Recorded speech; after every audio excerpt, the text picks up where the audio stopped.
صلي على رسوله الكريم أما بعد فأعوذ بالله من الشيطان الرجيم بسم الله الرحمن الرحيم সম্মানিত দর্শক শ্রোতা, পবিত্র রবিউল আউয়াল মাস চলতেছে। আমরা আজকের 11তম লাইভ পর্বে এসেছি, প্রশ্নোত্তর পর্বে। আজকের অতিথি যিনি আছেন, সুনামগঞ্জের সুনাম বাটি বাংলার একটি মাত্র কামিল মাদ্রাসা, সেই মাদ্রাসার সুনামধন্য উপাধ্যক্ষ, সবার প্রিয় পরিচিত মুখ, সবার আস্থাভাজন, যাকে সবাই বারবার চাচ্ছেন যে উনি প্রশ্ন উত্তর করবে, তখন উনি আমাদের প্রশ্নের উত্তরগুলো দিবেন। ওনার কাছ থেকে আমরা যে ফয়সালাটা পাই সেটা আমাদের কাঙ্ক্ষিত ফয়সালা, সেটার উপর আমরা নির্ভর থাকতে পারি, আস্থা রাখতে পারি। তাকেই আমরা হাজির করেছি। তিনি হচ্ছেন আমাদের সবার প্রিয় পরিচিত মুখ, শাইখুল হাদিস আল্লামা সিরাজুল ইসলাম ফারুকী হুজুর মাদ্দাজিল্লাহুল আলিয়া।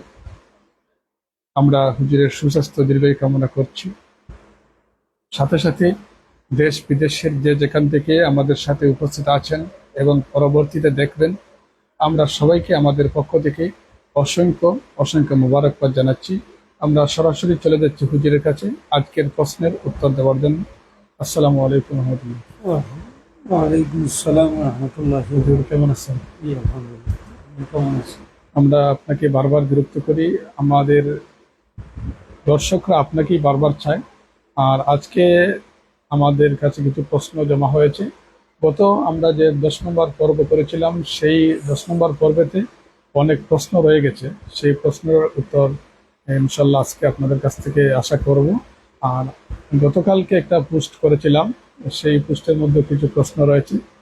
যতদূর সম্ভব, যতটুকু আপনার মর্জি হয়, আপনি যতটুকু পারবেন ইনশাল্লাহ এই প্রশ্নগুলোর উত্তর দেওয়ার চেষ্টা করবেন। আমরা আজকে আপনার কাছ থেকে সেই প্রশ্নগুলো আশা করছি।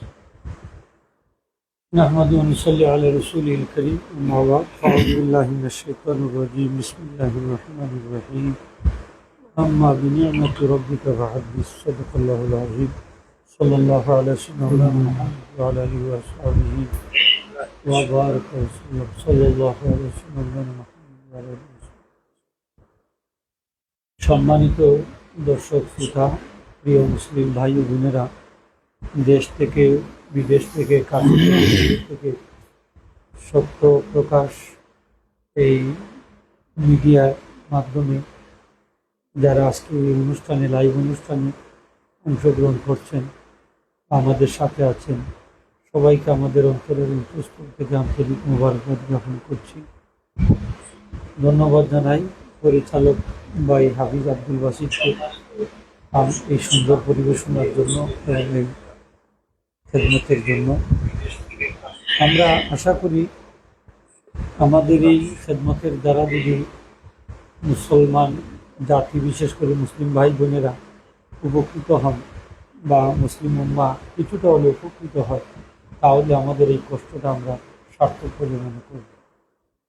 তো আমি ভূমিকা না বাড়িয়ে আমাদের প্রশ্ন উত্তর পর্বে সরাসরি আমি চলে যাচ্ছি। গত পর্বেরও কিছু প্রশ্ন রয়েছে বৈশিষ্ট্য, আর 11তম পর্বেও কিছু প্রশ্ন এসেছে। আমি রবিউল আউয়াল মাস হিসাবে প্রথম রবিউল আউয়াল মাস সম্পর্কে ভাই প্রশ্ন করেছেন। আমি প্রথমেই তো প্রশ্নের উত্তরটি দেওয়ার চেষ্টা করবো ইনশাল্লাহ। মোহাম্মদ আবু হানিফা সাহেব উনি প্রশ্ন করেছেন, এই যে মিলাদুন নবী সাল্লাল্লাহু আলাইহি ওয়াসাল্লাম সম্পর্কে কুরআন হাদিস থেকে স্পষ্ট দলিল চাই। প্রশ্নটা উনি করেছেন প্রশ্নটা একটু ব্যাখ্যা সাপেক্ষ, তো তারপরেও আমি ওনাকে বঞ্চিত করতে পারছি না। তো আল্লাহ রসুল ইরশাদ করেছেন, মান সুইলা ইলমিন, কাউকে যদি কোনো ইলম সম্পর্কে প্রশ্ন করা হয়, সুম্মা কাতামাহু, উনি যদি এটাকে লুকিয়ে রাখে, উলজিমা ইয়াউমাল কিয়ামাতি বিলিজামিন মিনান নার, জাহান্নামের লাগাম পরিয়ে দেওয়া হবে। নাউযুবিল্লাহ। জন্য যতটুকু জানা আছে আমি চেষ্টা করব এই প্রশ্নটার উত্তর দেওয়ার জন্য কোরআন হাদিসের আলোকে। মহান আল্লাহ রাব্বুল আলামিন ইরশাদ করেছেন, কুল বিফাদলিল্লাহি ওয়া বিরাহমাতিহি ফাবিযালিকা ফালইফরাহু ওয়া যালিকা হুয়া খায়রুম মিম্মা ইয়াজমাউন। আল্লাহ পাক ইরশাদ করেছেন, হে আমার হাবিব, আপনার উম্মতদেরকে আপনি জানিয়ে দিন আল্লাহর অনুগ্রহ এবং রহমত লাভের করে তারা যেন আনন্দ প্রকাশ করে, খুশি হয়। খুশি হন। এখানে এই আয়াতে কারিমা মাধ্যমে আমরা জানতে পারি যে আল্লাহর অনুগ্রহ পেয়ে, রহমত পেয়ে আমরা খুশি খুশি। প্রকাশ করতাম। এটা আল্লাহ পাকেরই নির্দেশ। নির্দেশ। এখানে রহমত দ্বারা মুরাদ হচ্ছেন রাহমাতুল্লিল আলামিন, আমিন। আমাদের নবী মুহাম্মদ সাল্লাল্লাহু আলাইহি ওয়াসাল্লাম। সাল্লাল্লাহু আলাইহি ওয়াসাল্লাম। এবং ফজল দ্বারা উদ্দেশ্য হচ্ছেন কোরআন শরীফ, কোরআন শরীফ। কোরআনে কারীম। তাহলে আল্লাহ পাকের পক্ষ থেকে রহমত পেয়ে, আল্লাহ জনাবে মুহাম্মদকে রহমত হিসেবে পেয়ে আমরা খুশি। অবশ্যই খুশি প্রকাশ করতাম। এটা আল্লাহ পাকে নির্দেশ। আমার আল্লাহ পাক ইরশাদ করেছেন, ওমা আরসালনাকা ইল্লা রাহমাতাল লিল আলামিন। আলামিন, হে আমার হাবিব, আপনাকে আমি রাহমাতুল লিল আলামিন হিসেবে জগতে প্রেরণ করেছি। বায়হাকি শরীফের হাদিস, হযরত আনাস রাদিয়াল্লাহু তাআলা আনহু থেকে বর্ণিত যে রাসূল পাক সাল্লাল্লাহু আলাইহি ওয়াসাল্লামের জন্মের 7 নম্বর দিন তার দাদা আব্দুল মুত্তালিব রাসূল পাক সাল্লাল্লাহু আলাইহি ওয়াসাল্লামের আকিকা আদায় করেছে। আবার দেখা গেল যে রাসূল পাক সাল্লাল্লাহু আলাইহি ওয়াসাল্লামের বয়স মুবারক যখন 40 বছর হলো, তখন আল্লাহ পাক তাকে রাহমাতুল লিল আলামিন হিসেবে ঘোষণা দিলেন। তখন রাসূল পাক সাল্লাল্লাহু আলাইহি ওয়াসাল্লাম নিজেই তার আকিকা আবার আদায় করেছেন। সুবহানাল্লাহ। আকিকা তো একবার করলেই হয়, দ্বিতীয়বার করা লাগে না। তাহলে রাসূল পাক সাল্লাল্লাহু আলাইহি ওয়াসাল্লাম দ্বিতীয়বার কেন তার আকিকা আদায় করলেন? এই প্রশ্নটির উত্তর দিয়েছেন হাফিজুল হাদিস, বিশিষ্ট ইসলামী আলিম, ইসলামী স্কলার, বিশ্ববিখ্যাত মুহাদ্দিস, ফকিহ, মুফতি, মুফাসসির হযরত মাওলানা জালালউদ্দিন সিয়ুতী রাহমাতুল্লাহ আলাইহি।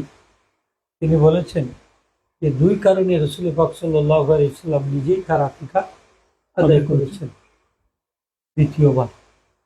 নম্বর কারণ হচ্ছে ইজহারুল শুকরি আলা ইজাদিল্লাহি সুবহানাহু ওয়া তাআলা ইয়াহু রাহমাতাল লিল আলামিন, যে আল্লাহ সুবহানাহু ওয়া তাআলা তার প্রিয় হাবিব সাল্লাল্লাহু আলাইহি ওয়াসাল্লামকে রাহমাতুল লিল আলামিন হিসেবে যে ঘোষণা দিয়েছেন, রাহমাতুল লিল আলামিন হিসেবে সৃষ্টি করেছেন এই পৃথিবীতে, এই নিয়ামতের শুকরিয়া জাহির করার জন্য। এবং দ্বিতীয়ত কারণ হচ্ছে ওয়াতাশিআন লিউম্মাতিহি কামা কানা ইউসাল্লি আলা নাফসিহিল কারিমা, এবার উম্মতের জন্য এটা বিধিবদ্ধ করে দেওয়ার জন্য, শরীয়ত বা নিয়ম করে দেওয়ার জন্য যে নিয়ামতের শুকরিয়া বারবার আদায় করা যায়। সুবহানাল্লাহ। তেমনি ভাবে রাসূল আকরাম তার নিজের উপর সালাত করতেন, দুরূদ পড়তেন। রাসূল পাক সাল্লাল্লাহু আলাইহি ওয়াসাল্লামের তো কোনো গুনাহ ছিল না, এই নবীজি কেন তার নিজের উপর দুরূদ পড়তেন? এটা দ্বারা মর্যাদা বৃদ্ধি ছিল। মর্যাদা বৃদ্ধি। সুবহানাল্লাহ। রাসূল পাক সাল্লাল্লাহু আলাইহি ওয়াসাল্লাম তিনি ইস্তেগফার করতেন, আল্লাহ পাকের কাছে গুনাহ মাফ চাইতেন। তার তো কোনো গুনাহ গুনাহ নাই, নাই। আল্লাহ পাক তাকে মাসুম নবী হিসেবে দুনিয়াতে প্রেরণ করেছে। এটার উত্তর কি? এটার উত্তর হচ্ছে যে রাসূল পাক সাল্লাল্লাহু আলাইহি ওয়াসাল্লাম তার নিজের গুনার জন্য আল্লাহর কাছে মাগফিরাত চাইতেন না, বরং উম্মতের উম্মতের জন্য জন্য আল্লাহর দরবারে মাগফিরাত চাইতেন। সুবহানাল্লাহ। যে হাদির বা সমন্বয়ী যারা আছেন সবাইকে আমি বলতে চাই যে আপনারা অনেকেই মনে করেন যে কোরআন শরীফে মিলাদুন নবীর বা ঈদে মিলাদুন নবীর দলিল নেই। আমরা মনে করি যে কোরআন শরীফেও মনে করি কেন বিশ্বাস করি কোরআন শরীফে ঈদে মিলাদুন নবীর দলিল রয়েছে, যে আল্লাহ রহমত পেয়ে আমরা খুশি প্রকাশ করতাম। আরবিতে তো খুশিকে ঈদ বলা হয়, ঈদ বলা হয়। এলে তো খুশি প্রকাশ করার কথা, ঈদের কথা তো কোরআন শরীফেই আছে। আমরা যদি লক্ষ্য করি, যদি ঈসা আলাইহিস সালাতু ওয়াস সালাম, ঈসা ইবনে মারইয়াম, তার কাছে তার উম্মতেরা এসে বলল, আপনি আল্লাহর কাছে দোয়া করুন, আল্লাহ যেন আসমান থেকে খাদ্যবর্তী খাঞ্চা নাজিল করেন।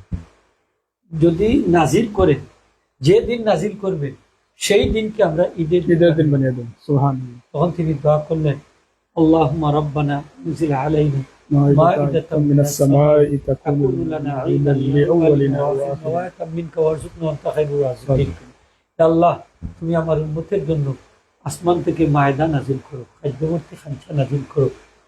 যদি নাজিল করো, যেই দিন নাজিল করবে সেই দিনকে আমরা ঈদের দিন মানি। সুবহানাল্লাহ। এটা হবে আপনার পক্ষ থেকে এটা নিদর্শন, এবং এটাকে আমরা ঈদের দিন মানি। তখন আসমান থেকে খাদ্যবর্তী খাঞ্চা নাজিল হলো, বিশাল মাছ, বাজা মাছ। সুবহানাল্লাহ। সুবহানাল্লাহ। এবং শুধু তাই নয়, এবং রুটি এবং মাছের মাথার মধ্যে শিরখা সহ আসমান থেকে নাজিল হয়েছে। সুবহানাল্লাহ। তখন এই দিনকে তারা ঈদের দিন বানিয়ে নিল। এর দ্বারা দলিল আনছে যে আল্লাহ সুবহান ও তাআলা যেদিন বান্দার উপর, মুমিনদের উপর বা বিশেষ ব্যক্তির উপর আল্লাহ অনুগ্রহ দান করেন, নিয়ামত দান করেন, এই নিয়ামত প্রাপ্ত দিনকে ঈদের দিন বানানো, খুশির দিন বানানো পূর্ববর্তী নবী রাসূলদের উম্মতদের সুন্নাত। আল্লাহ সুবহানাহু ওয়া তাআলা তার প্রিয় হাবিব মুহাম্মদ ইসলামকে এই দুনিয়াতে প্রেরণ করেছেন, অর্থাৎ রাসূল পাক সাল্লাল্লাহু আলাইহি ওয়াসাল্লামের আগমন হয়েছে, মিলাদের মাধ্যমে তো নবীজির জুহুর হয়েছে। রাসূল পাক সাল্লাল্লাহু আলাইহি ওয়াসাল্লামের মিলাদ থেকে এত বড় নিয়ামত তো এই পৃথিবীতে আর কিছু নেই, আর কিছু হতে পারে আর কিছু হতে পারে না। তাহলে এই নিয়ামত যেদিন আল্লাহ পাক দান করেছেন, নাজিল হয়েছে, সেই নিয়ামত প্রাপ্ত দিনকে আমরা অবশ্যই খুশির দিন বানাতে পারি। আমরা যদি লক্ষ্য করি বুখারী শরীফ, মুসলিম শরীফের হাদিস যে রাসূল পাক সাল্লাল্লাহু আলাইহি ওয়াসাল্লাম যখন মক্কা শরীফ থেকে হিজরত করে মদিনা শরীফ গমন করলেন, দেখলেন ইহুদিরা মুহররমের 10 তারিখ মানে আশুরার দিন তারা রোজা রাখে। রাসূল পাক তাদেরকে প্রশ্ন করলেন যে তোমরা আশুরার দিন কেন রোজা রাখছো? তারা বলল, এটা এমন এক দিন যেদিন আল্লাহ পাক মুসা আলাইহিস সালামকে নাজাত দান করেছিলেন আর ফেরাউনকে তার দরবার সহ নীল নদীর মধ্যে আল্লাহ ডুবিয়ে মেরেছিলেন। আল্লাহ সুবহানাহু ওয়া তাআলা হযরত মুসা আলাইহিস সালাতু ওয়াস সালামের উপর যে এত বড় বিপদ প্রশমিত করলেন, সেই নিয়ামতের শুকরিয়া হিসাবে মুসা আলাইহিস সালাম এই দিন রোজা রেখেছেন। আমরাও শুকরিয়া হিসাবে তার অনুসরণে এই দিন রোজা রাখি। তখন নবীজি বললেন, নাহনু আহাক্কু বিমুসা মিনকুম, আমরা তো তোমাদের থেকে মুসা আলাইহিস সালাম অধিক নিকটবর্তী, তাহলে আমরাও রোজা রাখবো। তিনি উম্মতদেরকে রোজা রাখার নির্দেশ দিলেন। এই হাদিস শরীফ দ্বারা ইবনে হাজার আসকালানী আমাদের প্রমাণ করেছেন, এই হাদিস দ্বারা প্রমাণিত হয় যে নির্দিষ্ট কোনো তারিখের দিনে যদি আল্লাহ পাক বান্দার উপর কোনো নিয়ামত নাজিল করে অথবা তাকে কোনো নিয়ামত দানে ভূষিত করে অথবা তার থেকে কোনো বিপদ প্রশমিত করে, তাহলে এই দিনটা বা তারিখটা যদি বছরে বারবার ফিরে আসে, তাহলে এই নির্দিষ্ট তারিখে বা তারিখটাকে আমরা ঈদের দিন বা খুশির দিন অথবা শুকরিয়ার দিন আমরা বানাতে পারি বা শুকরিয়া আদায় করতে পারি তার জন্য। তখন কথা হচ্ছে যে তারা রোজা রেখেছে, আমরাও যদি রোজা রাখি অথবা রোজা না রেখেও অন্যান্য ভাবেও যদি এই নিয়ামতের শুকরিয়া আদায় করি, তাহলে কি এটা আদায় হবে? অবশ্যই হবে। যেমন আরেকটি হাদিস এসেছে হযরত কাতাদা রাদিয়াল্লাহু তাআলা থেকে, মুসলিম শরীফের হাদিস, রাসূল পাক প্রত্যেক সোমবার দিন রোজা রাখতেন। সাহাবা ইকরামরা নবীজিকে জিজ্ঞেস করলেন, ইয়া রাসূলুল্লাহ, আপনি সোমবার দিন রোজা রাখেন কেন? নবীজি বললেন, ফিহি উলিদতু ওয়া ফিহি উনজিলা আলাইয়া ফাআসুমু শুকরান লিহাদাইনি নিয়ামাতাইন, সোমবার দিন আমি রোজা রাখি দুইটা নিয়ামতের শুকরিয়া হিসেবে। একটা নিয়ামত হচ্ছে সোমবার দিন আমি নবীজির মিলাদ সংগঠিত হয়েছে, আর আরেকটা হচ্ছে এই সোমবার দিন আমি নবীর উপর পবিত্র কোরআনে কারীম নাযিল হয়েছে। আমি এই দুইটা নিয়ামতের, অর্থাৎ আমার মিলাদের নিয়ামতের শুকরিয়া এবং কোরআন শরীফ নাযিল হয়েছে এই নিয়ামতের শুকরিয়া হিসাবে আমি সোমবার দিন রোজা রাখি। এখন যদি কেহ নবীজির অনুসরণে রোজা রাখে তাহলে রাখতে পারেন নিয়ামতের শুকরিয়া। ইবনে হাজার আসকালানী রাহমাতুল্লাহ আলাইহি আরও লিখেছেন, ওয়াহসুলু ফিআলু শুকরি বিআনওয়ার মিনাল ইবাদা কাসিয়ামে ওয়াস সুজুদি ওয়াত তিলাওয়াতি ওয়া গায়রিহি।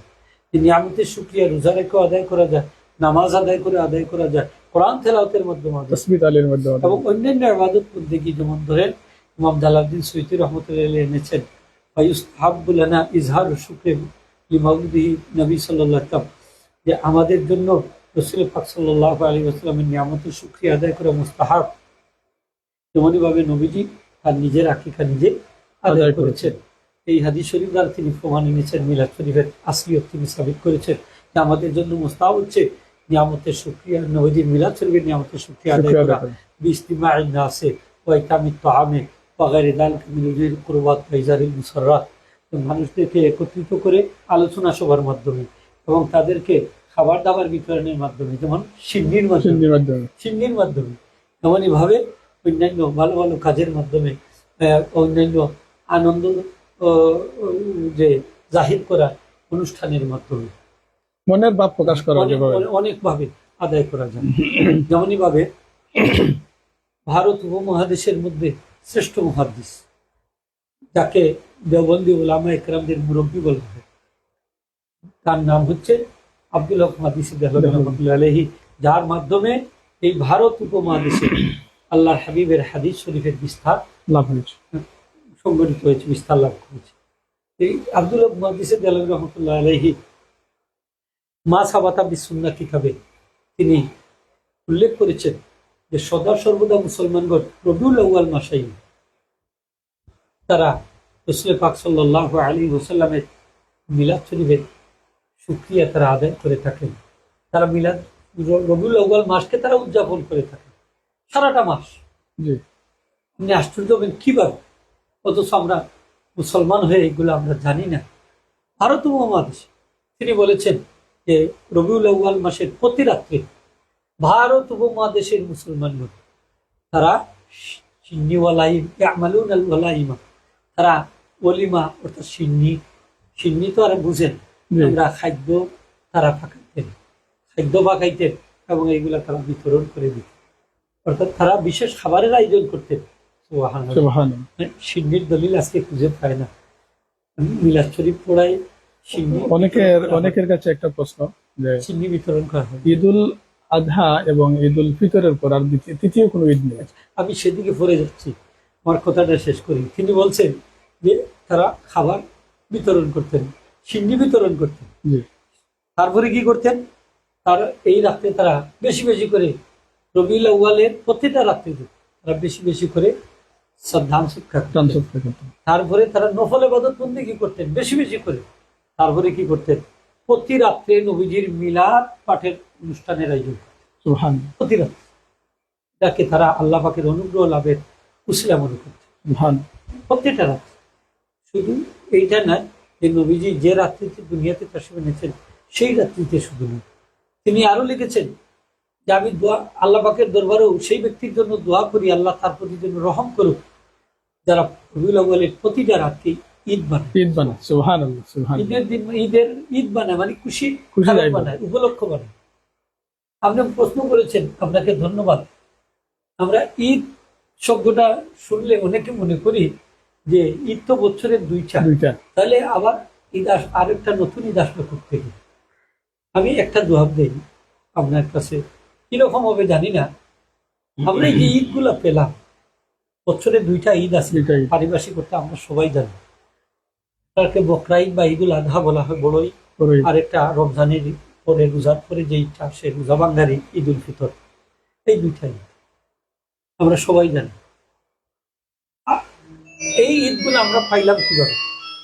এই দুইটা ঈদ আমরা পাইলাম সাল্লাল্লাহু আলাইহি ওয়াসাল্লামের মিলাদ শরীফের মাধ্যমে। নবীজি যদি দুনিয়াতে তাশরীফ না আনতেন তাহলে আপনি বলুন, তাহলে কি আমরা ঈদুল ফিতর পেতাম, ঈদুল আজহা পেতাম? কার বদৌলতে পেয়েছি? নবীজির মিলাদ শরীফের বদৌলতে। যে রাত্রে নবীজি দুনিয়াতে তাশরীফ এনেছেন, যে মা আমিনা রাদিয়াল্লাহু আনহা দেহে মুবারকে তাশরীফ এনেছেন, সেই রাত্রির নাম হচ্ছে লাইলাতুল মিলাদ। সেই লাইলাতুল মিলাদের ফজিলত কতটুকু, সেই লাইলাতুল মিলাদের মর্যাদা কতটুকু?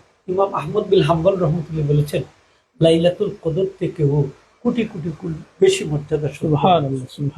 কারণ কি? কারণ হচ্ছে লাইলাতুল কদর তো এই লাইলাতুল মিলাদের বদৌলতে পেয়েছে, ঠিক না? আজকে আমরা কোরআন শরীফ খার বদৌলতে পেয়েছি, সবে কদর খার বদৌলতে পেয়েছি, সবে বরাত খার বদৌলতে পেয়েছি, লাইলাতুল মিরাজ খার বদৌলতে পেয়েছি। আজকে এত দামি উম্মত আমরা হয়েছি খার বদৌলতে হয়েছি। আজকে লাইলাতুল ঈদুল ফিতর ঈদুল আজহা পেয়েছি খার বদৌলতে পেয়েছি, বদৌলতে পেয়েছি, ঠিক কিনা? তাইলে রাসূল পাক সাল্লাল্লাহু আলাইহি ওয়াসাল্লামের মিলাদ শরীফ হচ্ছে আল্লাহ সুবহানাহু ওয়া তাআলা যত নিয়ামত এই ধরিত্রীর মধ্যে পৃথিবীতে নাযিল করেছে সবচেয়ে বড় নিয়ামত। আমি এই জায়গায় আরেকটা আমি আপনাকে আপনার প্রশ্নটা অংশ রয়ে গেছে। আমরা সবাই জানি জুমার দিন, সেই দিনকে ঈদের দিন বলা হয়। ঈদের দিন রাসূল পাক সাল্লাল্লাহু আলাইহি ওয়াসাল্লাম বলেছেন যে সপ্তাহের 7 দিনের মধ্যে সবচেয়ে উত্তম দিন হচ্ছে শুক্রবার দিন। এটাকে সাইয়্যিদুল আইয়াম বলা হয়, এটাকে জুমার দিনকে ঈদের দিন বলা হয়। বছরে 52টা জুমা রয়েছে। নবীজি বলেছেন আমার উম্মতের জন্য প্রত্যেক মাসে 4 থেকে 5টা ঈদের দিন। ঈদের দিন রয়েছে, 4 থেকে 5টা ঈদ রয়েছে, 4 থেকে 5টা ঈদ রয়েছে। ঈদ শব্দটা হাদিসে দেয়া, আয়াদান শব্দটি আরবা আয়াদিন ও খামসা ইয়াদিন, 5টা ঈদ অথবা 4টা ঈদ রয়েছে। কোন মাসে হয়তো জুমা 5, জি, এলে 5টা ঈদ, কোন মাসে হয়তো জুমা 60টা চারটা ঈদ। 60টা ঈদ রয়েছে। এমনই ভাবে আপনি যদি গণনা করেন বছরের সর্বমোট ঈদ হচ্ছে কতটা? 52টা। তাইলে 52টা ঈদ আছে। আর একটু অগ্রসর হই, নবীজি বলেছেন আইয়ামুত তাশরিকে ঈদুনা, আইয়ামুত তাশরিকে ঈদুনা, আইয়ামে তাশরিক কোন কোন দিন? ঈদুল আজহার পরের যে দিনগুলা, এগুলো গুস্ত শুকানোর দিন। আরো গুস্ত শুকাইতো 3 দিন। জি, এলে এই 3 দিন হচ্ছে ঈদের দিন। ঈদের দিন। বছরে 5 দিন রোজা রাখা হারাম, দিন 5 দিন। 2 ঈদের 2 দিন, আর আইয়ামে তাশরিকের 3 দিন। কয় দিন হইল? 5 দিন। 5 দিন। বছরে যে 5 দিন আমরা তাশরিক তকবীর দিই, এই 3 দিন আর ঈদের 2 দিন, কয় দিন হইল? ঈদের 5 5 দিন রোজা রাখা হারাম। 365 দিনের মধ্যে 360 দিন রোজা রাখা জায়েজ, কিন্তু 5 দিন আপনি রোজা রাখতে পারবেন না। কেন? এই 5 দিন ঈদের আপনি দিন। ঈদ খুশি প্রকাশ করতে হবে। এই 5 দিন আপনি আল্লাহ আপনাকে দান করেছেন 5 দিন, এই 5 দিন আপনি খুশি প্রকাশ করবেন। তাহলে 2 ঈদের 2 দিন, আরো আইয়ামে তাশরিকের 3 দিন। তাহলে আইয়ামে তাশরিকের 3 দিনকেও ঈদের দিন বলা হয়, ঠিক না? জি, ঈদের দিন বলা হয়। তাহলে এই 2 ঈদ বাদেও আরো ঈদ আছে না নেই? আছে। আছে। বুখারী শরীফের একটা হাদিস, হযরতে উমর ইবনুল খাত্তাব রাদিয়াল্লাহু দরবারে ইহুদি ব্যক্তি গেল, গিয়ে বলল যে উমর, আপনাদের নবীর উপর একটা কোরআনের একটা আয়াত নাজিল হয়েছে, এই আয়াতটা যদি আমরা ইহুদি সমাজের উপর নাজিল হতো, লাত্তাখাযনা হাযাল ইয়াউমা ঈদা, আমরা এই দিনটার ঈদের দিন বানিয়ে নিতাম। তিনি বললেন সেই আয়াতটা, সে বলল সেই আয়াতটা হচ্ছে আল-ইয়াউমা আকমালতু লাকুম দীনাকুম ওয়া আতমামতু আলাইকুম নি'মাতি ওয়া রাদিতু লাকুমুল ইসলাম দীনা। তিনি তাকে বললেন সেই আয়াতটা কোথায় নাজিল হয়েছে, কোন সময় নাজিল হয়েছে, সে সম্পর্কে আমি জানি। সেই আয়াতটা নাজিল হয়েছে 2টা ঈদের দিন। সুবহানাল্লাহ। কয়টা ঈদের দিন? 2টা ঈদের দিন। ঈদের দিন। সেই 2টা ঈদ কি? একটা হচ্ছে আরাফার দিন, আর আরেকটা ছিল জুমার দিন। জুমার দিন। সেটা একটা হচ্ছে ইয়ামে আরাফা, আরাফার দিন কিন্তু এই আয়াতটা করে নাজিল হয়েছে, আর সেদিন ছিল জুমার দিন। জুমার দিন। এলে তিনি বলেছেন যে 2টা জুমার দিন নাজিল হয়েছে। সুবহানাল্লাহ। তাহলে আপনি কি করে বলতে পারেন যে ঈদ এই 2টাই আর ঈদ নেই? আগে বুঝতে হবে ঈদ শব্দের অর্থ কি। ঈদ শব্দের একটা অর্থ হচ্ছে আল ফারাহু ওয়াস সুরুর, আনন্দ এবং খুশিদায়ক। খুশিদায়ক। আমরা যখন কোনো কাজে আমরা খুশি হই, কোনো বিষয়ে খুশি হই, তখন আমরা বলি যে ভাই আজকে আমার ঈদের দিন, অথবা আজকে আমার কাছে যেন ঈদ ঈদ মনে হচ্ছে। কোনো বাচ্চারা যদি খেলাধুলা করে ফুর্তি আমোদ করে এক জায়গায় একত্রে বাচ্চারা, তখন আমরা বলি তাদের ঈদ হয়ে গেছে। আমরা বলি না বাচ্চারা, অথবা একটা ছেলে পরীক্ষা পাশ করেছে, তার জন্য ঈদের দিন। একটা ছেলে 10 বছর জেলে ছিল, জেল থেকে বাইর হয়ে এসেছে, সবাই আনন্দে খুশি। বিদেশে ছিল, দেশে এসেছে, সবাই খুশি। একটা বাচ্চা যখন দুনিয়াতে আসে, তখন আমরা কি করি? খুশি হই, আনন্দ প্রকাশ করি, খুশি হই। এই বই ভাই আমার আজকে ঈদ, আমার একটা সন্তান জন্ম নিয়েছে, তখন সেই জন্য আমরা অনেক মিষ্টি মাছটা বিতরণ করি, অর্থাৎ খুশি জাহির করি। তাইলে বুঝতে হবে যে ঈদ শুধু এই 2টাই নয়, আরো ঈদ রয়েছে। আমরা এটাকে এই সকল ঈদের সেরা ঈদ বলতে পারি, সাইয়্যিদুল আয়াদও বলতে পারি, ঈদুল আয়াদও বলতে পারি। ঈদের সমূহের ঈদ, সকল ঈদের সেরা ঈদ। আমার নবী মুহাম্মদ রাসূলুল্লাহ মিলাদুন নবী সাল্লাল্লাহু আলাইহি ওয়াসাল্লাম এই দুনিয়াতে এসেছেন, এটা খুশি। যে এটা এর পরিপ্রেক্ষিতে একটা প্রশ্ন, যে অনেকেই বলে যে রাসূল সাল্লাল্লাহু আলাইহি ওয়াসাল্লামের মিলাদ মানা যাবে না, করা যাবে না। ঈদ থেকে আমার মনে হচ্ছে যে এটা অনেকটা শিরকের দিকে যায় কিনা। যেমন মিলাদ তো জন্ম, মিলাদ মানলো না, তার মানে জন্মটা মানলো না। রাসূল সাল্লাল্লাহু আলাইহি ওয়াসাল্লাম তো জন্ম সারা পৃথিবীতে আসেন নাই, জন্মের মাধ্যমে এসেছেন। যারা মিলাদটা ডাইরেক্ট অস্বীকার করে, তারা কোন পর্যায়ে যায়? আমি বলি ওনাদের আসলে একটা বুঝের অভাব বললে হয়তো ওনারা বেজার হইতে পারে। তো আমি মনে করি যে ওনাদের তাহকিকের দরকার। তাহকিকের দরকার। তাকিব ওনাদের যথেষ্ট বুঝ আছে আমার থেকে মাশাআল্লাহ আরো বেশি আছে। ওনারা অনেকে মনে করেন আমরা সিরাতুন নবী আলোচনাটা বেশি বেশি করা উচিত। জি ভাই আমি বলি যে রবিউল আউয়াল মাস নবীজির জন্ম মুবারক জন্মের মাস, এটাকে শাহরু মিলাদুন নবী সাল্লাল্লাহু আলাইহি ওয়াসাল্লাম বলা হয়। এই মাস আসলে আমরা নবীজির জন্মের আলোচনাটা বেশি করি কেন? আমরা আলোচনা না, আমরা জন্মের শুকরিয়া আদায় করি। শুকরিয়া আদায় করি। কারণ নবী রাসূল আকরামের জন্মটা হচ্ছে নিয়ামত। নিয়ামত পাইলে আপনি কি করবেন? শুকরিয়া আদায় শুকরিয়া আদায় করবেন। করবেন। আবার আল্লাহ বলেছেন লাইন শাকারতুম লাযিদান্নাকুম। নিয়ামত পাই যদি শুকরিয়া আদায় করো তাহলে আমি আল্লাহ তোমাদের নিয়ামত আরো বেশি বেশি বাড়িয়ে দিই। বাড়িয়ে দেব। আমরা বুখারী শরীফের একটা হাদিস আপনার কাছে বলতে চাই। রাসূল পাক সাল্লাল্লাহু আলাইহি ওয়াসাল্লামের আপন চাচা আবু লাহাব। আবু লাহাব। নাম তো শুনেছেন অবশ্যই, অনেক মুসলমানেরা অবশ্যই নাম শুনেছেন। যার নিন্দা নাজিল হয়েছে আবু লাহাব আমার নবীজিকে গালি দিয়েছিল, আল্লাহ পাক তাকে গালি দিয়ে তাব্বাত ইয়াসিন সূরা নাজিল করেছে।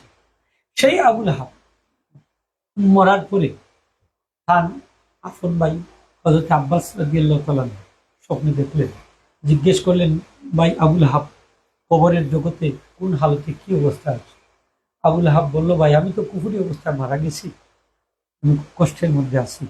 তবে একটা কাজ, আমার কাজের একটা ফায়দা আমি লাভ করেছি, একটা কাজ করার কারণে আমি বড় উপকৃত হয়েছি। সেই কাজটা হলো আমার ভাতিজা মুহাম্মদ সাল্লাল্লাহু আলাইহি ওয়াসাল্লাম যেদিন দুনিয়াতে এসেছিলেন, তার মিলাদ যেদিন সংঘটিত হয়েছিল, আমার দাসী সুয়াইবা এসে আমাকে সেই খুশখবরটা সংবাদ দিল। দিয়েছিল যে আপনার ভাই খাজা আব্দুল্লাহর ঘরে একটা পুত্র সন্তান জন্মেছে, তার নাম হচ্ছে মুহাম্মদ। সুবহানাল্লাহ সুবহানাল্লাহ। এই সংবাদটা আমি শুনে খুশি হই, অর্থাৎ আমার ভাতিজার মিলাদে খুশি হয়ে আমি দাসী সুয়াইবিয়াকে শাহাদাত আঙ্গুলের ইশারা দিয়ে আজাদ করে দিয়েছিলাম। যার কারণে সপ্তাহ প্রত্যেক সোমবার দিন আসলে আমার নখ বরাবর জায়গা আল্লাহ ভিজিয়ে পানি দিয়ে সিক্ত করে দেব।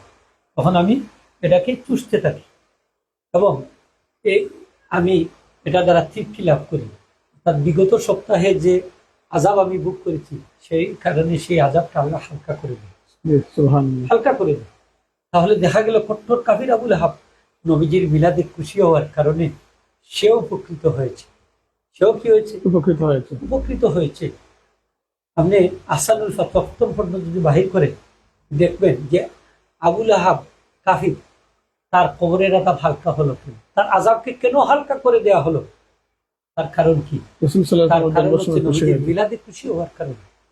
আপনারা যারা বুখারী শরীফের কিতাব জিলদে সানি বাহির করবেন সেখানে এই হাদিসের ব্যাখ্যার মধ্যে এনেছেন যে সমস্ত কাফিরদের নেক আমলের সব মানে প্রতিফল তারা দুনিয়াতে লাভ করবে, মরার পরে কিন্তু তারা কোনো প্রতিদান লাভ করতে পারবে না, যেহেতু তাদের ঈমান নেই। ঈমান নেই। কোনো মুমিন ব্যক্তি যদি কোনো নেক আমল করে তার প্রতিদান তারা দুনিয়াতে পাবে, আখিরাতেও পাবে। আখিরাতে পাবে। সুবহানাল্লাহ। তাহলে কাফিরদের সমস্ত নেক আমল এগুলার সব তো তারা পরকালে পাবে না। জি না। তাহলে কিভাবে আবু আবু লাহাব লাহাব পাইল। পরকালে উপকৃত হলো? এটা ব্যাখ্যার মধ্যে এনেছেন ইন্নামা হুয়া কারামাতুল লিন নবী সাল্লাল্লাহু আলাইহি ওয়াসাল্লাম, এটা আমার নবীজির সম্মান। সুবহানাল্লাহ। যে দাসী সুয়াইবাকে শাহাদাত করে দিয়েছে, ভালো কাজ, এটার সব প্রতিফল তো সে দুনিয়াতে পাবে, পাওয়ার কথা। মরার পরে কিভাবে জানবে? একমাত্র নবীজির বদৌলতে। ইজ্জতের সম্মান। যেমন এভাবে তান চাচা আবু তালেব, আবু তালেব তিনি পরকালে উপকৃত হবেন কিভাবে? তার কবরের আজাব, তার আজাবকে, জাহান্নামের আজাবকে আল্লাহ হালকা করে দিবেন নবীজির সম্মান। সুবহানাল্লাহ। জাহান্নামের একটা খরম পরিয়ে দেওয়া হবে, আগুনের খরম, এটা তিনি পরিধান করবেন। আর তার দেমাগ মানে মগজ উতলাইতে থাকবে, যেমনটা উতলাইতে থাকবে। এইটা হলো সবচেয়ে হালকা শাস্তি জাহান্নাম। এই শাস্তিটা দেওয়া হবে আবু তালিবকে একমাত্র নবীজির খাতিরে। ঠিক তেমনি ভাবে আবু লাহাব উপকৃত হয়েছে আমার নবীজির খাতিরে। একজন আলিম আর কবিতার মধ্যে তিনি সুন্দর করে একজন আশিকে রসুল, একজন নবীর প্রেমিক আলিম, তিনি সেটা সুন্দর তার কবিতার মধ্যে উপস্থাপন করেছেন। ইজা কানা হাজা কাফিরান যা আযাবুহু ওয়া তাব্বাত ইয়াদাহু ফিল জাহিমে মুসলিদা। যে তাব্বাত ইয়াদা সূরা, অর্থাৎ যার উভয় হাতকে আল্লাহ বলেছেন ধ্বংস হোক, তাব্বাত ইয়াদা সূরা যার নিন্দায় নাজিল হয়েছে চিরস্থায়ী জাহান্নামী, সেই আবু তালিব, আবু লাহাব কাফির, যার নিন্দায় তাব্বাত ইয়াদা সূরা নাজিল হয়েছে, আতা আন্নাহু ফি লাইলাতিল ইসনাইনি দাইমা, তার ব্যাপারে এসেছে হাদিসে যে সদা সর্বদা সোমবার দিন আসলে সে উপকৃত হয়। ইউখাফফাফু আনহু, তার আযাবকে হালকা করে দেয়া হয়। লিসুরুরি বি আহমাদা, আমার নবী মুহাম্মদ আহমদ সাল্লাল্লাহু আলাইহি ওয়াসাল্লামের মিলাদে খুশি প্রকাশ করার কারণে ফামা যান্নু বিল আবদিল্লাযী আশা উমরাহু বি আহমাদা মাসরুরা মাতা মুওয়াহিদা। তাহলে তিনি বলেছেন সেই ব্যক্তির ব্যাপারে তোমার কি ধারণা যে ব্যক্তি সারাটা জীবন নবী মুহাম্মদ সাল্লাল্লাহু আলাইহি ওয়াসাল্লামের মিলাদে খুশি প্রকাশ করে এবং সে একত্ববাদ অর্থাৎ তাওহীদের উপর সে মৃত্যুবরণ করে, সেই ব্যক্তির ব্যাপারে তোমার কি ধারণা? আবুল আহাব সে কাফির হওয়ার পরেও সে মিলাদে খুশি হওয়ার কারণে প্রতি সোমবারে আসলে সে যদি উপকৃত হতে পারে, তার আযাব হালকা হতে পারে। তাহলে যে ব্যক্তি একত্ববাদের উপর ইন্তেকাল করলো এবং 24টা ঘন্টা আল্লাহ রসুলের মিলাদে খুশি হইল, তাহলে সেই ব্যক্তির ব্যাপারে তোমার কি ধারণা? তার সারাটা জীবন নবীর মিলাদে খুশি প্রকাশ করে কাটিয়ে দিল, তাহলে সেই ব্যক্তির ব্যাপারে তোমার কি ধারণা? তাকে তো আল্লাহ সুবহানাহু ওয়া তাআলা প্রতিনিয়ত তাকে আযাব থেকে মুক্ত করে আল্লাহ পাক তাকে পুরস্কৃত করবেন, অর্থাৎ তাকে জান্নাত দান করে দিবেন, জান্নাত দান করে দিবেন। এই বিশ্বাসটা তো আমরা রাখতে পারি। কাফির যদি উপকৃত হতে পারে নবীর মিলাদে খুশি হওয়ার কারণে, তাহলে নবীর উম্মত কি খুশি প্রকাশ করার কারণে উপকৃত হতে পারে? অবশ্যই অবশ্যই অবশ্যই অবশ্যই এই ধারণা রাখতে হবে। যদি কোনো মুমিন এই ধারণা না রাখে, আমি মনে করি সে বদনসিব, সে বদনসিব ছাড়া আর কিছু হতে পারে না। সে বদনসিব, সে সম্ভব, সে সৌভাগ্য থেকে সে দূরে সরে থাকবে। ভাই, আমি আরো একটু সামনে যদি অগ্রসর হই, তাহলে আমরা আরো একটু বলতে পারি যে নবীর মিলাদে খুশি হওয়ার কারণে তাইলে সেই ব্যক্তি জান্নাতি হতে পারবে। সুবহানাল্লাহ। কারণ কি জানে, নবীর মিলাদকে মহব্বত করা, এটা ঈমানের অংশ, এটা ঈমানের অংশ। মহব্বত, নবীর প্রতি মহব্বত যার যত বেশি, তার ঈমান তত বেশি পরিপূর্ণ। নবীজি ইরশাদ করেছেন, লা ইউমিনু আহাদুকুম হাত্তা আকুনা আহাব্বা ইলাইহি মিন ওয়ালিদিহি ওয়া ওয়ালাদিহি ওয়ান নাসি আজমাইন।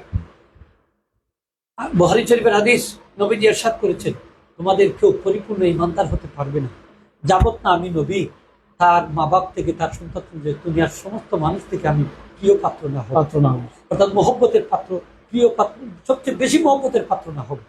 তাহলে আপনি নবীজির সবকিছুকেই তো মহব্বত করতে হবে, নবীজির মিলাদকে মহব্বত করতে হবে, ঠিক কিনা? নবীজির সাথে তার মিলাদের সম্পর্ক আসেনি না নাই? নবীজির মিলাদ, কার মিলাদ? নবীজির মিলাদ, মিলাদুন নবী। আপনি যদি এদিকে আরবি গ্রামারের দিকে লক্ষ্য করেন, তাহলে আপনি মিলাদকে বলতে হবে মুজাফ, নবীকে বলতে হবে মুজাফ ইলাইহি। এই মুজাফ ইলাইহির কারণে মুজাফেরও তো সম্মান বেড়ে যায়, ঠিক কিনা? কারণ এখানে তো এজাবতের তাসরিফি এটাকে বলা হয়। আমি গ্রামারের দিকে যাচ্ছি না, লম্বা আলোচনা হয়ে যাবে। যেটা নবীজির মিলাদ, এটাকে অবশ্যই মহব্বত করতে হবে। এটা আকীদার বিষয়। কিসের বিষয়? আকীদার বিষয়। আকীদা হচ্ছে ভিতরের জিনিস। আকীদা এটা দেখানো যায় না, এটা বিশ্বাস করতে হয়, এটা ভিতরের জিনিস। আর সিরাতুন নবীর সম্পর্ক হচ্ছে আমলের সাথে, বাহিরের জিনিস, লেবাসের সাথে বাহিরের জিনিস। মিলাদুন নবীর সাথে সিরাতুন নবীর সম্পর্ক অঙ্গাঙ্গিভাবে জড়িত। মিলাদুন নবীর সাথে সিরাতুন নবীর সম্পর্ক অঙ্গাঙ্গিভাবে জড়িত, একটা ছাড়া আটটা হতে পারে না। তাইলে এমন কোন নবীর সিরাত আমরা আলোচনা করবো যে নবীর মিলাদ নেই, জন্ম নেই, কিনা? মহব্বত না থাকলে তো নবীজির সিরাতের উপরে আমরা আমল করতে পারবো না।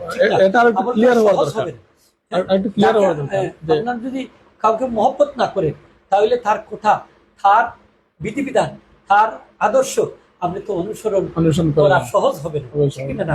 মহব্বতেই তো অনুসরণটা সহজ করে দেয়। আমি আরো একটু ক্লিয়ার করে বলি যে আমাদের বডির দিকে যদি আমরা লক্ষ্য করি, তাহলে আমরা দেখতে পাই যে আমরা যে এই যে দাড়ি রেখেছি, এটা নবীর সুন্নত। এই যে পাঞ্জাবিটা নবীর সুন্নত, টুপিটা নবীর সুন্নত, আর চুল আমরা রাখি নবীর সুন্নত মোতাবেক। আছে, এটা দেখা যায়। পায়জামা, লুঙ্গি, মিসওয়াক ইত্যাদি ইত্যাদি, এগুলা বাহিরের জিনিস দেখা যায়। তাহলে আমরা সিরাতুন নবীর তো বিপক্ষে না। আমরা তো বলি যে নবীজির মহব্বত অন্তরে পোষণ করে আর নবীর প্রত্যেকটা সুন্নত আদর্শকে যদি আমরা লালন করি, আমাদের জীবনে যদি এগুলা বাস্তবায়ন করি তাহলে আমরাই হব নবীর পারফেক্ট উম্মত, সার্থক উম্মত। ঠিক কিনা? জি।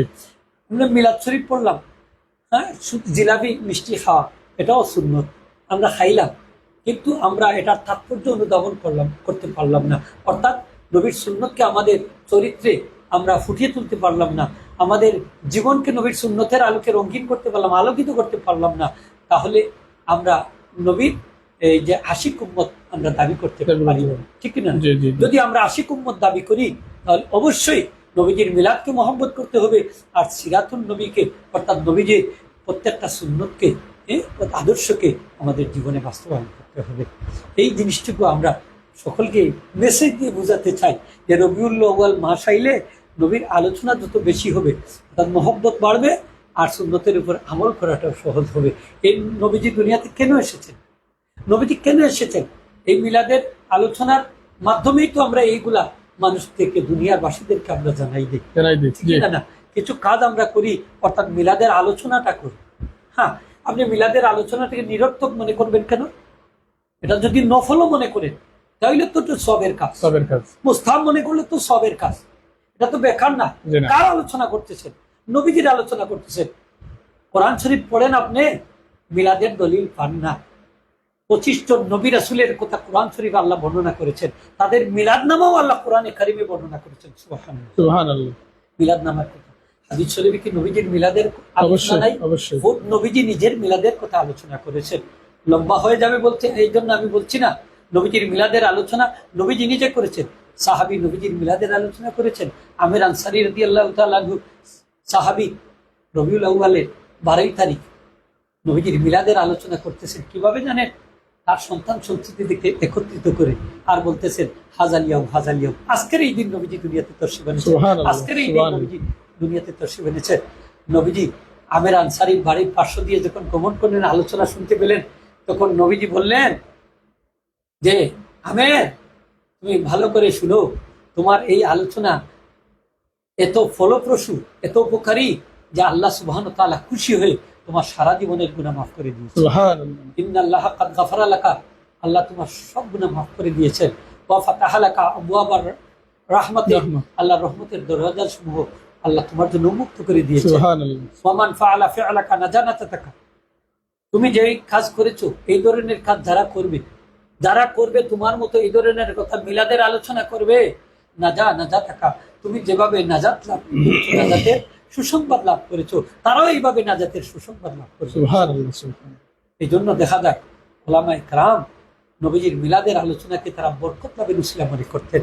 আসেফ নানুতুবি রহমানী দেওবন্দ মানসা প্রতিটা তিনি লিখেছেন, জিক্রে ওয়ালাদত বা সাআদত মুজিবে খায়র আর বরকত হয়। মিলাদ শরীফের আলোচনা সৌভাগ্য এবং বরকত লাভের উসিলা।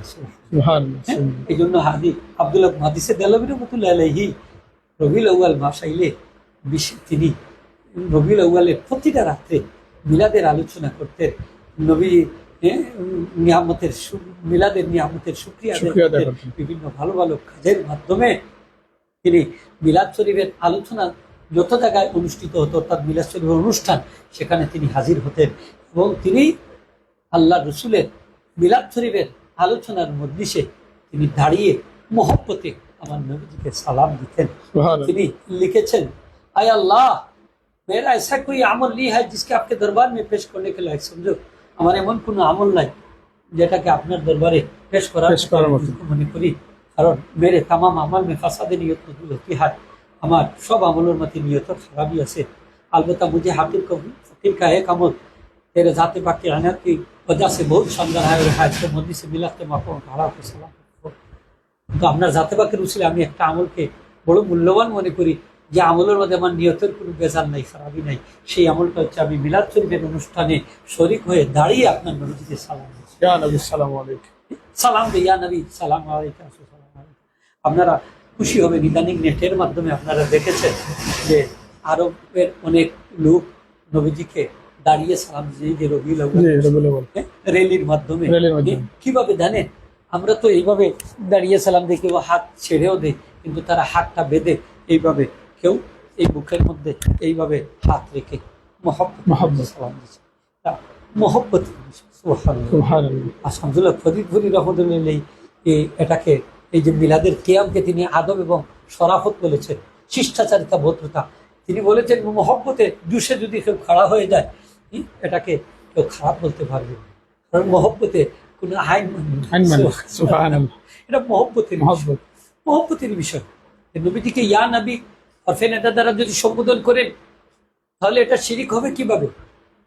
এটা তো আশিকে রসুলদের জন্য এটা খাস। আকাইদে উলামায়ে দেওবন্দের মধ্যে এটা উল্লেখ করা হয়েছে। আমি দেওবন্দি উলামা একরামদের দৃষ্টি আকর্ষণ করছি, তারা দেওবন্দি সিলসিলা উলামা একরাম তাদের দিকে লক্ষ্য করুন। ওনারা তো কিন্তু ইয়া নবী সালাম আলাইকা অর্থাৎ নবীজিকে এইভাবে দাঁড়িয়ে সালাম দেওয়ার পক্ষে ছিলেন। শাইখুল হাদিস আজিজুল হক রহমতুল্লাহ আলাইহি, তিনি শাইখুল হাদিস আল্লামা মামুনুল হক সাহেবের সম্মানিত শ্রদ্ধেয় ফিকা, তিনি বুখারী শরীফের বঙ্গানুবাদ করেছেন এবং ব্যাখ্যাও করেছেন বাংলাতে। তিনি বুখারী শরীফের ব্যাখ্যার পঞ্চম খণ্ড 38 নম্বর পৃষ্ঠা মিলাদের আলোচনা তিনি উল্লেখ করেছেন যে এই সালামটা তিনি উল্লেখ করেছেন, ইয়া নবী সালাম আলাইকা, আল্লাহ নবী আপনাকে সালাম। ইয়া রসুল সালাম আলাইকা, আল্লাহ রসুল আপনাকে সালাম। ইয়া হাবিব সালাম আলাইকা, আল্লাহর হাবিব আপনাকে সালাম। সালাওয়াতুল্লাহ আলাইকা, আপনার স্মরণে সদা সালাম সালাম। কিন্তু ইয়া নবী সালাম আলাইকা এই সালামটা তার কিতাবে উল্লেখ করেছেন। ইয়া নবী সালাম আলাইকা বলে নবীকে সম্বোধন করে সালাম দেওয়া, এটা কিভাবে শিরিক হতে পারে? আপনি মনে করেন যে রাসূল পাক সাল্লাল্লাহু আলাইহি ওয়াসাল্লাম তো হাজার হাজার মাইল দূরে, বাংলাদেশ থেকে এইভাবে সালাম সম্বোধন করে ইয়া হরফে নেদা দিয়ে সালাম দিলে তো এটা শিরক হয়ে যায়। ভাই আপনি কি কোরআন শরীফ পড়েন না? কোরআন শরীফে তো আল্লাহ পাক ইরশাদ করেছেন, আর নবী আউলা বিল মুমিনিনা মিন আনফুসিহিম, নবী মুমিনদের জানের থেকে আরো বেশি নিকটে। সুবহানাল্লাহ, জান থেকে আরো বেশি নিকটে। রাসূল পাক সাল্লাল্লাহু আলাইহি ওয়াসাল্লামকে আমরা যদি সালাম দেই বাংলাদেশ থেকে ইয়া হরফে নেদা দ্বারা, আপনি জানেন না, আপনি কি গ্রামার পড়েন না, আরবি গ্রামার? সেখানে তো হরফে নেদার আলোচনাতে এসেছে, ইয়া হরফে নেদা লিল করিবে ওয়াল বাহিদি, ইয়া হরফে নেদা নিকটবর্তীর জন্য এবং দূরবর্তীর জন্য ইয়া হরফে নেদা আসেন না? আসে হরফে নেদা প্রয়োগ করা হয়। রাসূল পাক সাল্লাল্লাহু আলাইহি ওয়াসাল্লাম যদিও হাজার হাজার মাইল দূরে থাকেন, তাহলেও নবীজিকে আমরা ইয়া হরফে নেদা দ্বারা সম্বোধন করতে পারবো। আপনি কি এটা পড়েন নাই যে কাদেশিয়ার যুদ্ধে মুসলমানরা যখন দেখা গেছে যে পরাজয়ের ধার প্রান্তে, তখন মুসলমানদের স্লোগান কি ছিল? ওয়া মুহাম্মদ, ইয়া মুহাম্মদ আরবি, ওয়া মুহাম্মদ, ওয়া মুহাম্মদ, ওয়া মুহাম্মদ। নবীজিকে তারা হরফে নেদা, ওয়া হরফে নেদা দিয়ে তারা সম্বোধন করেছে। এক হাদিসে এসেছে যে এক ব্যক্তির জিনজিনি শুরু হয়েছিল। জিনজিন তো জিনজিন শব্দ আঘাত শুরু হয়েছিল। তখন আরেকজন বললেন, তুমি যদি তোমার প্রিয় ব্যক্তির নাম স্মরণ করো এই মুহূর্তে, তাহলে তোমার এই ব্যথা দূর হয়ে যেতে পারে। তখন তিনি বললেন, ইয়া মুহাম্মদ, ইয়া মুহাম্মদ। এটা পরীক্ষিত, আমি নিজেই পরীক্ষিত। কারণ আমার প্রায় সময় এরকম বসলে অথবা যখন জিনজিনে পায়ে হোক বা হাতে হোক, আমি তখন মনে মনে আমার রাসূলের নামটা স্মরণ করে দিই। আলহামদুলিল্লাহ। আর এটার সাথে সাথে আমার মিনিট চায় না, 5-7 সেকেন্ডের ভিতরে আমি তাকে কি আপনি মুশরিক বলবেন? আমার দিকে কমে যায়, তাকে কি মুশরিক বলবেন? এটা আমি শুনেছি। ধরেন আমরা ওই যে অনেক সময় আমরা হুচট খাই, এটাকে আসার খাই বা কষ্ট পেলে আমরা কই ও মাগো, ও আম্মা, ও আমার আব্বা, কইনি না? বেশিরভাগ মায়ের কথাই স্মরণ করে। এলে ও মানে ইয়া করবেন না, তার মা কি তার সামনে থাকেন? তার দেখা যায় যে সে বিদেশ বাড়িতে হাজার হাজার মাইল দূরে, তার মা কি শব্দ শুনতে পায়? তাহলে এটাকে কি আপনি শিরিক বলবেন? আমি আপনাকে আরেকটা দলিল দিচ্ছি, তিরমিজি শরীফের হাদিস। এক অন্ধ সাহাবী নবীজির দরবারে গেলেন, গিয়ে বললেন, ইয়া রাসূলুল্লাহ সাল্লাল্লাহু আলাইহি ওয়াসাল্লাম, আপনি আমার জন্য দোয়া করুন যাতে আল্লাহ আমার দৃষ্টিশক্তি ফিরিয়ে দেন। নবীজি বললেন, তুমি সবর করলে এটা তোমার জন্য ভালো। তিনি বললেন, রাসূলুল্লাহ, আমার কোনো কায়েদ নাই, আমাকে পথ দেখিয়ে দেওয়ার মতো কোনো মানুষ নেই, আপনি আমার জন্য দোয়া করুন। নবীজি বললেন, তুমি কুয়ার নিকটে যাও, সেখানে গিয়ে ভালো করে ওযু করে মসজিদে গিয়ে 2 রাকাত নামাজ পড়ো, নামাজ শেষ করে তুমি এইভাবে দোয়া করবে, আমি নবীর উসিলা দিয়ে, আল্লাহুম্মা ইন্নী আসআলুকা ওয়া তাওয়াজ্জাহু ইলাইকা বিনবিয়িকা মুহাম্মাদিন নবিয়্যির রাহমা, ইয়া মুহাম্মাদু ইন্নী আতাওয়াজ্জাহু বিকা ইলা রাব্বি ফি কাদাই হাজাতি হাযি লিতুবদালি, বা রিওয়ায়াত আছে ফি রাদ্দি বাসারি লিউজলি আলী, আল্লাহুম্মা ফাশাফিহু ফিয়া তখন এইভাবে তিনি দোয়া করলেন, ইয়া মুহাম্মদ। ইয়া মুহাম্মদ। এখানে ইস্তেরশাদ হচ্ছে ইয়া মুহাম্মদ বলে তিনি দোয়া করতে বলেছেন। তিনি মসজিদে গিয়ে নবীজিকে ইয়া মুহাম্মদ বলে সম্বোধন করেছেন। নবীজি তো তার সামনে ছিলেন না, সেই সময় তার পাশে ছিলেন না। তাহলে এইভাবে দোয়া করলে যদি শিরিক হয়ে যায়, তাহলে তো নবীজি এইভাবে দোয়া করতে বলতেন না। এই হাদিস শরীফ দ্বারা তো সলাতুল হাজত সাবিত করেছেন। বিপদ আপদ বা কোনো মকসুদ হাসিলের জন্য আপনি এইভাবে দোয়া করতে পারবেন। 2 রাকাত নামাজ পড়ে এইভাবে দোয়া করতে পারবেন হাজতের কথা উল্লেখ করে। সলাতে হাজত কিয়ামত পর্যন্ত এই সলাতুল হাজত এইভাবে পড়া জায়েজ, ঠিক না? পড়া যায়। তাইলে তো ইয়া মুহাম্মদ বলে নবীজিকে সম্বোধন করা যদি শিরিক হয়, তাহলে তো সালাতুল হাজতে হাজার হাজার মুসলমান, বিশ্বের কোটি কোটি মুসলমান শিরিক করতেছে। এটা একটু বুঝার বিষয়। কিসের বিষয়? বুঝার বিষয়। নবীজি বলেছেন, আসমাউ সালাতা মিন আহলি মাহাব্বতি ওয়া আরিফুহুম। মহব্বতে যদি আমার কোন উম্মত আমি নবীর উপর দুরূদ শরীফ পড়ে, তাহলে আমি নবী সেই দুরূদ নিজ কানে শুনি এবং তাকেও চিনি। এটা বর্তমান বিজ্ঞানে তো ভাই বিষয়টা সহজ করে দিয়েছে। যেমন ধরেন আমরা মোবাইল ব্যবহার করি, এই মোবাইলে যদি নেট থাকে, নেট তো সবাই বুঝে, নেট থাকে, তাহলে আপনি যদি কল দেন, তাহলে কাউকে কল কানেক্ট হবে। কল দিলে আপনার বাড়িতে যতই কাছের দূরত্ব হোক, যে সময়ে যাবে, যদি আপনি এইভাবে আপনি কল দেন দূরবর্তী কোনো লোককে, উনি ঢাকাতে থাকে, ঢাকাতে ঠিক একই সময় সেই লোকটা যদি বিদেশ থাকে, তার কাছে গিয়ে পৌঁছবে। লন্ডন, ওয়াশিংটন, যে কোনো স্থানে হাজার হাজার মাইল দূর থাকলে।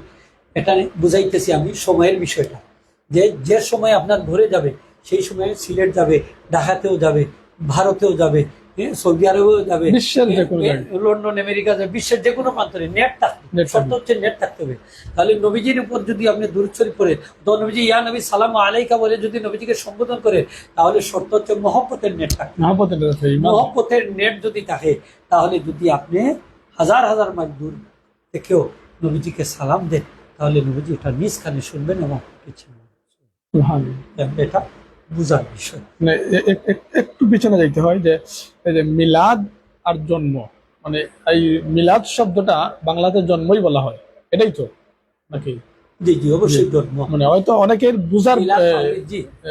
বুঝার গইল যে মিলাদ উচ্চারণ করলেই মনে হয় ইয়া নবী সালাম আলাইকা বলা হবে, এই জন্য এটা আমরা ওই যে একটা আমাদের দেশে কিছু জিনিস আমরা ওই যে আমাদের পরিভাষা হিসেবে এক এক দেশে এক এক রকম মিলাদ অনুষ্ঠান করা হয়। আসলে শুধু যে ওয়ালাম মাতাম্মা মিন হামদি আরবিতে আমরা যে পড়ি, এটাকে শুধু না, মিলাদ মিলাদ তো অনেক লম্বা আলোচনা আছে। বরকতান হিসাবে আমরা ওই যে বরজঞ্জি শরীফে লম্বা আলোচনা আছে মিলাদের, আমরা সেটাও করতে পারি। অথবা আপনি যদি নিজে আরবিতে বানিয়ে আরো বেশি করে মিলাদের আলোচনাটা উপস্থাপন করতে পারেন। তবে বাংলা ভাষাভাষী লোকেরা যেহেতু এভাবে বুঝেন, তাহলে আপনি কি করতে পারেন, বাংলাতেও আপনি মিলাদের গুরুত্বটা ওনাদের কাছে বলতে পারেন, আলোচনা করতে পারেন। বাংলা ভাষায় করতে পারেন, উর্দু ভাষায় করতে পারেন, ফার্সি ভাষায় করতে পারেন, ইংলিশ ভাষায় বুঝতে পারেন, বা ফার্সি ভাষা, এই যে পারস্য ভাষা, যে কোনো ভাষা আপনি তাদের বোঝার জন্য আলোচনা করতে পারেন, কোনো অসুবিধা নেই। তারপরে আপনি মহব্বত যখন গালিব হয়ে যায়, তখন আপনি মহব্বতে দাঁড়িয়ে নবীজিকে আপনি সালাম করেন, এতে কোনো অসুবিধা নেই। মহব্বত আমরা যে দাঁড়াই, মহব্বতের দূষিত দাঁড়াই, নবীজির নাম মুবারকের তাজিমার্থে, নবীজির আলোচনার মিলাদের আলোচনার তাজিমার্থেই তো আমরা দাঁড়াই, ঠিক না? দাঁড়াই। যেমন হাসান ইবনে সাবিত রাদিয়াল্লাহু তাআলা আনহু, বুখারী শরীফের হাদিস, রাসূল পাক সাল্লাল্লাহু আলাইহি ওয়াসাল্লামের শানে তিনি কসিদা আবৃত্তি করতেন, তাকে নবীজির কবি বলা হতো, শায়রুর রাসূল সাল্লাল্লাহু আলাইহি ওয়াসাল্লাম। রাসূল পাক সাল্লাল্লাহু আলাইহি ওয়াসাল্লাম মসজিদে নববী শরীফে তার জন্য একটা মিম্বরও প্রতিষ্ঠা করে দিয়েছিলেন। সেখানে দাঁড়িয়ে দাঁড়িয়ে হাসান ইবনে সাবিত রাদিয়াল্লাহু তাআলা আনহু নবীজির প্রশংসা কবিতা আবৃত্তি করতেন, কবিতা আবৃত্তি করতেন। নবীজি তার জন্য দোয়া করতেন, আল্লাহুম্মা আইয়িদহু বিরূহিল কুদুস, আল্লাহুম্মা আইয়িদহু বিরূহিল কুদুস। আল্লামা কাসসুলানী রাহমাতুল্লাহি এই হাদিসের ব্যাখ্যা এনেছেন যে এই হাদিস দ্বারা প্রমাণিত হয় যে রাসূল পাক সাল্লাল্লাহু আলাইহি ওয়াসাল্লামের মিলাদের আলোচনা করা, মিলাদের আলোচনা শোনার জন্য হাজির হওয়া এবং শোনার জন্য হাজির হওয়া, এটা সুন্নতে সাহাবা। এবং সেটা আমরা যদি দাঁড়িয়ে দাঁড়িয়ে আলোচনা করি, যেমন হাসান ইবনে সাবিত আলোচনা করেছেন মিলাদের কিয়াম, সেটাও সুন্নতে সাহাবা, সুন্নতে সাহাবার অধীনে। তো যাই হোক, যে ভাই প্রশ্ন করেছেন উনি, আমি আসলে অনেক লম্বা সূরা আলোচনা চলে গেছিলাম। তো যে কোনো নিয়ামতের শুকরিয়া আমরা আদায় করতে পারি, বিশেষ করে রাসূল সাল্লাল্লাহু আলাইহি ওয়াসাল্লামের মিলাদের নিয়ামতের শুকরিয়া আমরা অবশ্যই আদায় করতে পারি। এটা কোরআন শরীফের আলোকে এটা জায়েজ এবং শরীয়ত সম্মত, হাদিস শরীফের আলোকে ওটা জায়েজ শরীয়ত সম্মত। এটাকে আপনি মন্দ আলোচনা কোনো ক্রমেই বলতে পারবেন না। যদি রসুল পাক সাল্লাল্লাহু আলাইহি ওয়াসাল্লামের মিলাদের আলোচনাকে আপনি মন্দ বলেন বা খারাপ ভাবেন, তাহলে কিন্তু ভাই আপনার ইমান ইমান ঠিক না? জি, ইমান এটা ইমানের একটা বিষয়, এটা অবশ্যই অবশ্যই ইমানের বিষয়, আকীদার বিষয়, আকীদা। ইমানের বিষয়। আপনি কিভাবে এটাকে মন্দ বলবেন? এটা তো আপনার নবীর মিলাদ, অনেকেই আছে এই বিষয়টা নিয়ে খুব আপনার নবীর মিলাদ, তুচ্ছ-তাচ্ছিল্য করে। এটা তো আসলে ব্যঙ্গ করে। নবী রাহমাতুল্লিল আলামিন, যার খাতিরে তামাম জাহান আল্লাহ পয়দা করেছেন, যে নবীজি দুনিয়াতে তশরিফ না আনলে, যার মিলাদ সংগঠিত না হলে 1,24,000 মতান্তরে 2,24,000 আম্বিয়া আলাইহিস সালামের নবুয়ত ক্যান্সেল হয়ে যেত, ক্যান্সেল হয়ে যাবে। বাতিল হয়ে যেত। যিনি দুনিয়াতে তাশরিফ না আনলে কিয়ামত সংগঠিত হয়ে যেত। দুনিয়াতে তাশরিফ আনার কারণে কিয়ামত সংগঠিত হয়নি, দুনিয়ার অস্তিত্বটা টিকে রয়েছে। যিনি হচ্ছেন নবীদের নবী, রাসূলদের রাসূল, সুবহানাল্লাহ। তামাম নবী রাসূলদের শ্রদ্ধা, ঠিক না? জি, দুনিয়া আখিরাতের বাদশা, দুনিয়া আখিরাত সাইয়্যিদুল কিয়ামতের ময়দানে আমাদের জন্য সুপারিশ করবেন, কাউসারের পানি পান করাবেন। সুপারিশ করবেন এবং হাউজে কাউসারের পানি পান করাবেন আমাদেরকে। যদি উনি দয়া করে সুপারিশ না করেন, তাহলে তো কিয়ামতের দিন আমাদের বাঁচার কোনো উপায় নেই। আমল দিয়ে তো জান্নাতে নাজাতের যাওয়া সম্ভব না। এই যে সময়, জি, আমল, আমাদের আমলের মধ্যে এই আমল জান্নাতের আমল নেই, ফরমালিনই বলেন, ফরমালিন ভরা, বেজালে ভরা। বেজাল হবে। এই ত্রুটিযুক্ত আমল দিয়ে ভাই কখনো জান্নাতের আশা করা যায় না। যদি আল্লাহ পাক রাসূলের নবীর সুপারিশ না আমাদের করে, শাফাত না না করে, যদি আল্লাহ পাক আমাদেরকে দয়া না করে, আল্লাহ সুবহানাহু ওয়া তাআলার দরবারে এই মিলাদ শরীফকে আমরা উসিলা মনে করতে পারি, মিলাদের আলোচনাকে আমরা উচিত মনে করতে, এই জন্য যেন কিয়ামতের দিন আল্লাহ আমাদের নাজাতের উসিলা, এটাকে উসিলা উসিলা বানান বানিয়ে এবং দেন। নবীজির শাফাত লাভের উসিলা বানান। আমরা সবাই বলি আমিন। আমিন। আর আমরা পরবর্তী পরবর্তী যে আমরা এই প্রশ্নগুলো আছে, আমি আশা করি এই ভাই বিস্তারিত বুঝতে পারছেন যে প্রশ্নটা দীর্ঘ আলোচনা হয়েছে, প্রায় 45 মিনিট আলোচনা হয়েছে। আমি আরেকটা প্রশ্ন এখন আপনাদের কাছে উপস্থাপন করতে, শিবলু সাই ভাই প্রশ্ন করেছেন, একজনের হক মেরে খেলে কি হয়? বান্দার হক মেরে খাওয়াটা তো ভাই কবিরা গুনাহ, কবিরা গুনাহ, ঠিক না? বান্দার হক যদি আপনি মেরে খান, তাহলে তার হকটা আপনি তাকে যথাযথভাবে অর্পণ করতে, অর্থাৎ ফেরত দিতে হবে। জি, না হলে কিয়ামতের দিন আপনার নেকির থেকে, অথবা যদি নেকি না থাকে, তাহলে যে ব্যক্তির হক মেরে খাওয়া হয়েছে তার গুনাহ আপনার গাড়ি চাপিয়ে দেওয়া হবে। এটা মারাত্মক। সেই ব্যক্তি যদি মাফ করে না দেয়, তাহলে আল্লাহ পাক আপনাকে মাফ করে দিবেন না। এটা অত্যন্ত মারাত্মক কবিরা গুনাহ। আরেকটা প্রশ্ন করেছেন জনাব হাফিজ আবুল খৈর মোহাম্মদ সালেহ সাহেব, ফজরের আজানের পূর্বে মাইকে দুরূদ শরীফ এবং মাইকে জিকির করা কি ঠিক, জানতে চাই। আসলে প্রশ্নটা অত্যন্ত জরুরি। বর্তমান সময়ে আমিও দেখছি এই ধরনের অনেক জায়গায় ফজরের আজানের পূর্বে দুরূদ শরীফ পড়ে থাকে। তো মাইকে দুরূদ শরীফ আপনি পড়বেন কেন? এই সময়, এই সময় তো আজানের সময়, আজানের সময় আপনি জটফট আজানটা দিয়ে দিবেন, জটফট আজানটা দিয়ে দিবেন। রসুল পাক সাল্লাল্লাহু আলাইহি ওয়াসাল্লামের জমানায় তো আজান দেওয়া হতো, জি, দুরূদ শরীফ পড়া হতো না। হ্যাঁ, আপনি দুরূদ শরীফ যদি পড়েন, কি জন্য পড়বেন? যে 2-1 মর্তবা সময় যেহেতু আছে, 2-1 মর্তবা পড়লাম, এই যাতে এই ঘুমন্ত ব্যক্তি যারা আছে ওদের ঘুমকে বাঙ্গানোর জন্য। যেমনইভাবে রমজান মাসে সাহরির সময় অনেক সময় মাইকে দুরূদ শরীফ পড়া হয়, বা গজল বা কসিদা আবৃত্তি করা হয়, কোরআন তেলাওয়াত কোরআন করা তেলাওয়াত হয়। করা হয়। এটা কি জন্য? ঘুমন্ত ব্যক্তিদেরকে জাগিয়ে দেওয়ার জন্য, জি, না? জি, জি, জাগিয়ে দেওয়ার জন্য। তো এটা তো বিশেষ করে রমজান মাসে হতে পারে, জি, ঠিক না? জি। রমজান মাসে রমজান হতে মাসে পারে। আর এই রমজান মাস ছাড়া অন্যান্য মাসে আপনি যদি মাঝে মাঝে এইরকম পড়ে থাকেন, মাঝে মাঝে পড়লে অসুবিধা তেমন হওয়ার কথা নয়। তারপরে যদি আপনি না পড়েন তাহলে ভালো। সব সময় যে এটাকে পড়বেন, এটা আসলে রুসুম বানিয়ে নেওয়াটা ঠিক করবে, জি, ঠিক না? জি, জি, সবসময় পড়া, ওটা তো মাঝে মধ্যে যদি উনি পড়ে ফেলে, তাহলে উনাকে আপনার এটা খারাপ মনে করবেন না। নবীজির দুরূদ শরীফ তো হয়তো উনার উসিলায় আরো যারা জাগ্রত ভাইয়েরা রয়েছেন বা বোনেরা রয়েছেন, উনারাও যদি পড়ে ফেলে, তাহলে একটা দুরূদ শরীফের সওয়াব পেয়ে গেল, জি, ঠিক না? দুরূদ শরীফের সওয়াব পেয়ে গেল। জিকির করা, এই জিকিরটাও আপনি এটাকে ধরে নিতে হবে এই অতিরিক্ত কাজ। অতিরিক্ত আপনি জিকির কেন করবেন? কোনো ব্যক্তি যদি এই সময় আপনার হয়তো অর্থ আসে নাই, আপনি জিকির শুরু করে দিলেন বা একে দরুদ শরীফ পড়া শুরু করে দিলেন, উনি হয়তো তাহাজ্জুদের নামাজ পড়তেছেন অথবা উনি দোয়ার মধ্যে মগ্ন, তাহলে তো আপনি তার দোয়াতে ডিস্টার্ব দিতেছেন, তার নামাজে ডিস্টার্ব দিতেছেন। অথবা কোনো যদি অসুস্থ ব্যক্তি হয় তাহলে তো তার ঘুমের মধ্যে আপনি ডিস্টার্ব দিতেছেন, ঠিক না? ডিস্টার্ব দিতেছেন। এই জন্য এগুলা আসলে শরীয়তে আসলে সপ্তাহ বাদশাহ রক্ষা করা হয়েছে। শরীয়তে কিন্তু সীমালঙ্ঘন পছন্দ করেন, ঠিক না? আপনি জিকির করবেন, একা জিকির করেন, দুরূদ পড়বেন, মাইক ছাড়া একা দুরূদ পড়েন, অসুবিধা তো নেই, অসুবিধা নেই। অনেকে আছে যে ঘুম থেকে উঠে মাইকের সামনে গিয়ে ঘুম থেকে উঠার যে দোয়াটা আছে এটাও পড়ে।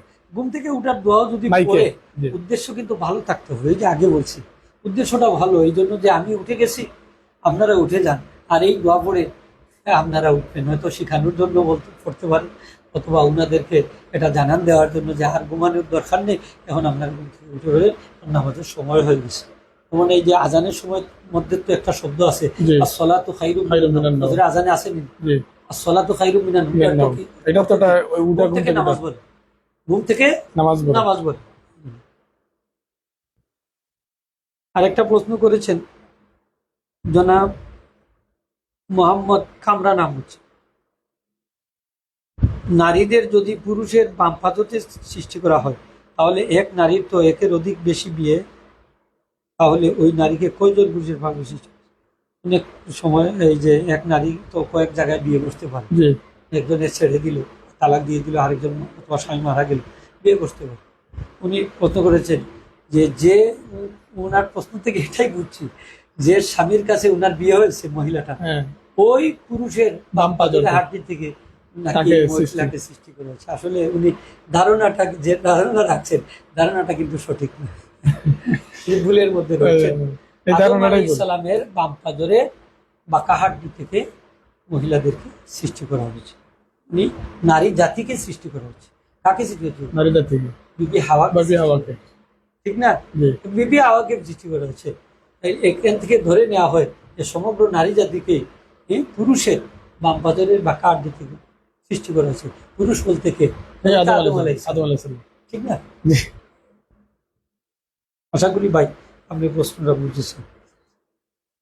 আবুল কালাম সাহেব প্রশ্ন করেছেন, মানুষ মারা যাওয়ার পর মাইতের পক্ষ থেকে গরু, ছাগল, ধান, চাল বা টাকা দিয়ে বলেন এটা মাইতের নামাজের রোজার কাফারা, এই কাফারার ব্যাপারে শরীয়তের